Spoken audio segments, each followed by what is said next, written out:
سلام خدمت دوستان. یه نکته خیلی کلیدی میخوام بهتون بگم. اینایی که دارن تعمیرات یاد میگیرن یا علاقه به تعمیرات برد الکترونیک دارن، برای تشخیص مقاومت ها اول باید رنگ مقاومت ها رو، کدها رو حفظ باشید. مقاومت هایی که الان با کد قهوه‌ای مشکی اومد توی برد، یعنی این مقاومت 10 ohمیه. برای اینکه بفهمید این مقاومت سالمه یا خیر، از روی برد درش نیاریم، چون یه سری مقاومت ها خیلی زیاد تو برد هستش، نمیتونیم همه رو دونه دونه در بیاریم.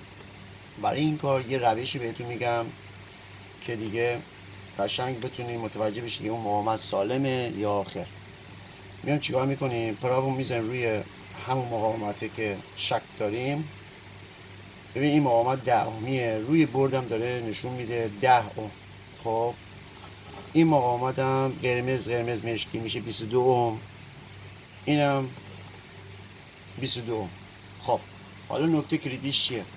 اگه مقاومت داخل برد تست میکنیم عدد رو بیشتر نشون میده، یعنی اون اندازه‌ای که رو خودش کدی که زده بیشتر نشون داد، به جای 10 ohm زده 10 مگا اوم یا 50 کیلو، این مقاومت سوخته. اگه کمتر از اون عدد نشون داد، به جای مثلا مقاومتی که 10 ohمیه نشون داد 2 ohm 5 ohm 6 ohm، این مقاومت سالمه.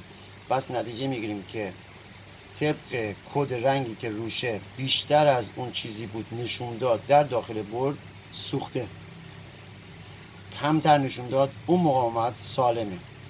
یه استثنایی هم وجود داره. اگر دیدی شک کردی توی 2% این اتفاق میفته که ما مقاومت رو در میاریم، تست میگیریم، ولی بیشتر مواقع همین روش قشنگ جواب میده.